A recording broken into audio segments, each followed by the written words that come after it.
जिसकी जितनी संख्या भारी उतनी उसकी भागीदारी। बाबासाहेब आंबेडकरांनी दिलेल्या ओबीसीला आरक्षणाच्या जो जनगणनेच्या माध्यमातून अधिकार मिळाला पाहिजे होता। जनावरांची जनगणना झाली आहे परंतु ओबीसीची जनगणना झाली नाही।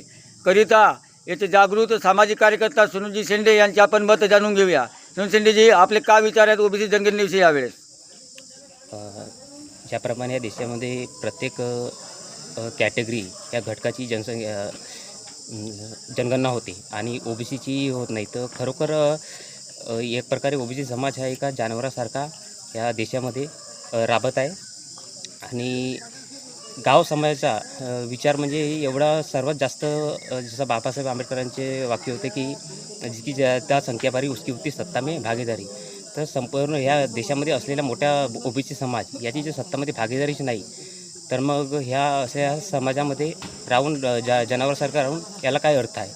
म्हणून आपण संपूर्ण ग्रामपंचायततर्फे संपूर्ण गाव तहसील कार्यालयामध्ये जाऊन आणि प्रत्येक गावगावमध्ये आता आमचे प्रबोधन चालू आहे की तुम्हीसुद्धा ह्या कास्ट सेन्ससचा विरोध करा म्हणून संपूर्ण ओबीसी समाजाला। धन्यवाद सुनीलजी, आपण खूप चांगल्या प्रकारे आपले मत मांडले आहेत आणि सरकार आपली नोंद घेईल हेच आशा व्यक्त करतो। धन्यवाद।